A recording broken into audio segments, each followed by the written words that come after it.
Welcome to Squirrels of Doom in the inaugural episode of our brand new series, Drinking with Geeks. I'm Matt.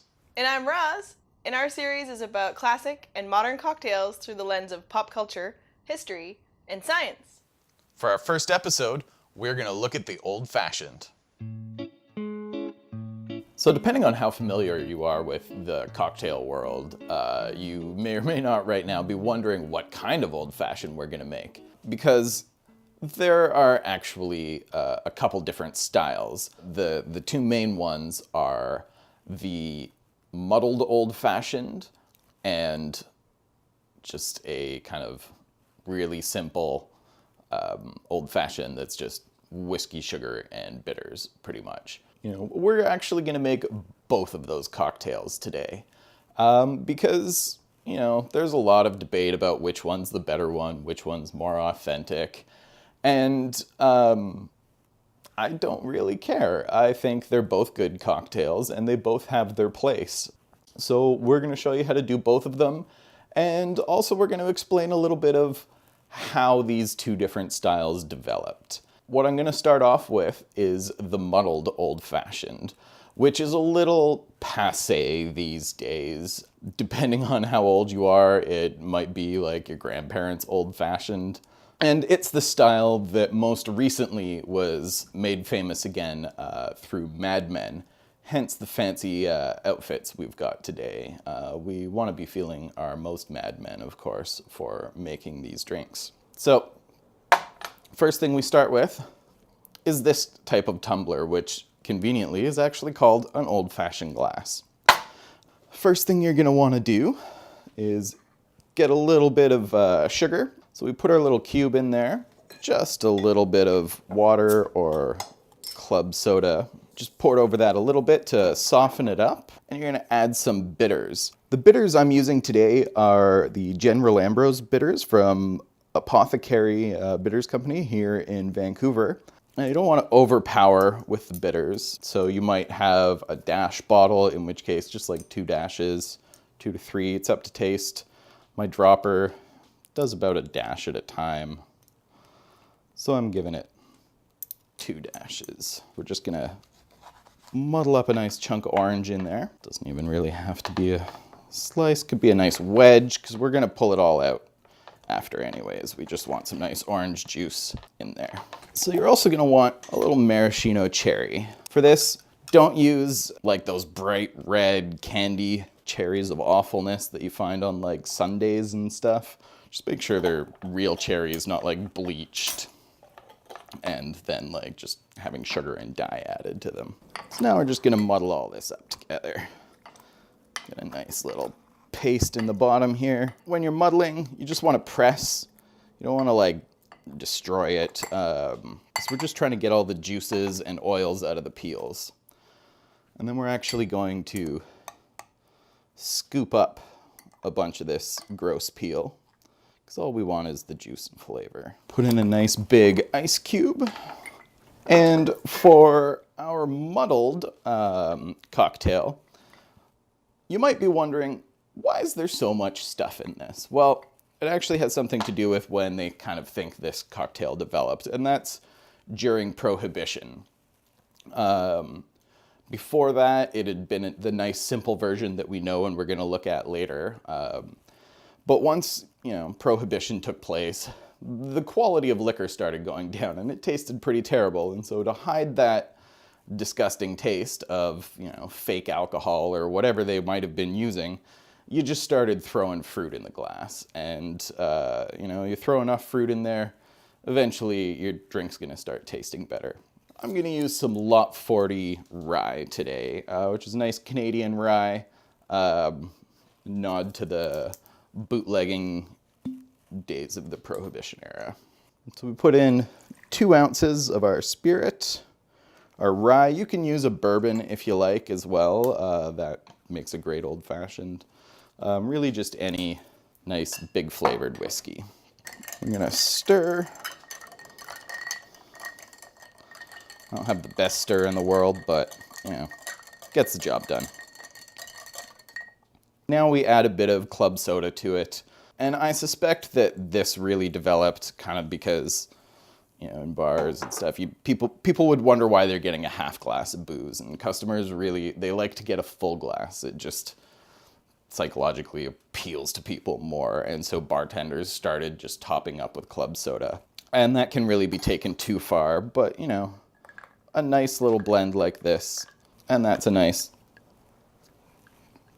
muddled old-fashioned right there. Now, if you're a purist, if you're a snob, however you want to call it, you might be thinking, that's terrible. Give me my classic old-fashioned, the real old-fashioned. The old-fashioned cocktail dates back to the 1800s, I think the 1880s, and it originally didn't have all this extra stuff. You had your sugar cube, your bitters, and a nice bourbon or big rye. I actually prefer doing this with simple syrup, and simple syrup is just a 1-to-1 mixture of sugar and water. And I like this because it's actually pretty hard to get sugar to dissolve in alcohol. To just ensure an easier, smoother time mixing it, have our simple syrup. And I like just, a half ounce. I don't want it too sweet. Just a little bit of sugar into our glass. Couple dashes of our General Ambrose. And I like to use a nice big ice cube, and this stops it from melting as fast, but it actually still cools down the drink as well without diluting it quite as much. It's actually kind of an interesting thing. Maybe we'll do a video on it sometime, how to get like the proper ice and how ice actually interacts with your drink properly, to get your proper dilution. And I just keep saying proper. I guess it's a proper night. We're gonna use Rittenhouse rye for our classic old fashioned. This is a nice American big straight rye whiskey, and it's 50% alcohol, which is really great in a cocktail because all of the flavor is infused into the alcohol. So the higher your percentage of alcohol, essentially the more flavor you're getting per milliliter. So when you put it in a cocktail, it doesn't get quite as diluted. It stands up to the cocktail a little better, which is really nice. So again, 2 ounces of the Rittenhouse. Give it a nice stir. That's nice, but I think they both need a little garnish. And so what we're gonna do, just gonna take a little strip of our orange here. Probably should have done this before I cut my orange, so it's all just squeezing all over my hands now. This is a really terrible way to do it, but there we go. Got a nice peel. Can rub a little bit of the oil along the sides. Give it a twist. And this gives like a little bit of orange oil along the rims. It tastes really nice. If you were serving these to people, you'd probably want to do a better job making your twists, but hey, this is for us and, YouTube. So crappy twist it's gonna be. And now it's time for us to taste these. So we're gonna bring Roz back here and we're each gonna try them. All right, we've got Roz back here, out from behind the camera. She's ready to try some of our delicious drinks. So I'm gonna be having the classic, original style of old-fashioned, and Roz is going to be drinking the muddled old-fashioned. Represent, madman. Mm-hmm. Cheers. Cheers. Oh, that's beautiful. This is so good. I love the fruit, and I like the little extra club soda in there. I don't think that it dilutes it or waters it down. I think it just makes all the flavors come together. And the bitters. Mm-hmm. Oh, so good. Yeah, I think it actually makes it a nice, refreshing cocktail. Like this is my preferred version. I like the robustness of the whiskey and how it's all there. I like the sweetness. Sometimes you see it criticized for being just sweet whiskey, which I think is a fair criticism of it. But also, what's wrong with that? Yeah, it's still delicious. And the muddled whiskey is also delicious. If it's an afternoon barbecue Mad Men party or something, maybe go with the muddled one. If it's the evening and, this feels like when it's cold outside, this will warm you up. It feels like sitting in a dim bar talking about really anything. I would say philosophy, maybe sports.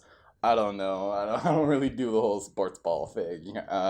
But with the muddled one, you really get the aroma of the fruit off the top. When you go in to take a sip, you can smell the whiskey, but you can smell all of that, especially that orange peel coming through. And then the cherries are such a rich flavor. Yeah.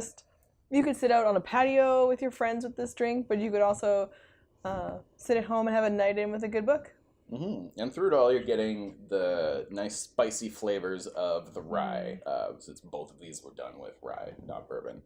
And that's one of the reasons I really like to use rye. Rye has a very spicy flavor to it. Not spicy as in hot, but like baking spices or almost like Christmas spices, which go really nicely with the vanilla flavors that you get from the oak and the aging.